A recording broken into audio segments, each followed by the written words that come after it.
ఒకేసారి ఒకే ఫ్రేమ్లో 4 big breakings back to back చూసేద్దాం. ఫస్ట్ బ్రేకింగ్, కూల్చివేతలపై హైడ్రా క్లారిటీ ఇచ్చింది. సెకండ్ బ్రేకింగ్, హైదరాబాద్లో ఆక్రమణలపై డిప్యూటీ సీఎం సంచలన వ్యాఖ్యలు చేశారు.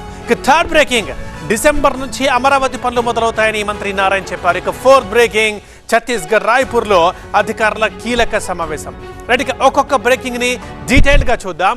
నెంబర్ 1, కూల్చివేతలపై హైడ్రా క్లారిటీ ఇచ్చింది. FTL బఫర్ జోన్లో కన్వెన్షన్ నిర్మించారు. ఇవాళ మాత్రమే కూల్చివేతపై హైకోర్టు స్టే ఇచ్చిందని చెప్తున్నారు కమిషనర్ రంగనాథ్. ఇక సెకండ్ బ్రేకింగ్, హైదరాబాద్లో ఆక్రమణలపై డిప్యూటీ సీఎం సంచలన వ్యాఖ్యలు చేశారు. 2014 నుంచి 2023 మధ్య చెరువులు భారీగా ఆక్రమించారంటున్నారు భట్టి. ఇటు చెరువుల ఆక్రమణలపై సమాచారం ఇవ్వాలని అడుగుతున్నారు మంత్రి పొన్నం. ఇక థర్డ్ బ్రేకింగ్, డిసెంబర్ నుంచి అమరావతి పనులు స్టార్ట్ అవుతాయని చెప్తున్నారు మంత్రి నారాయణ.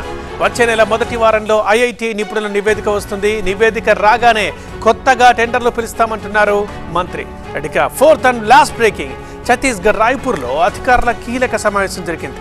కేంద్ర హోంమంత్రి అమిత్ షా అధ్యక్షతన ఈ భేటీ జరిగింది. 2026 నాటికి మావోయిస్టులను నిర్మూలిస్తామని అంటున్నారు అమిత్ షా.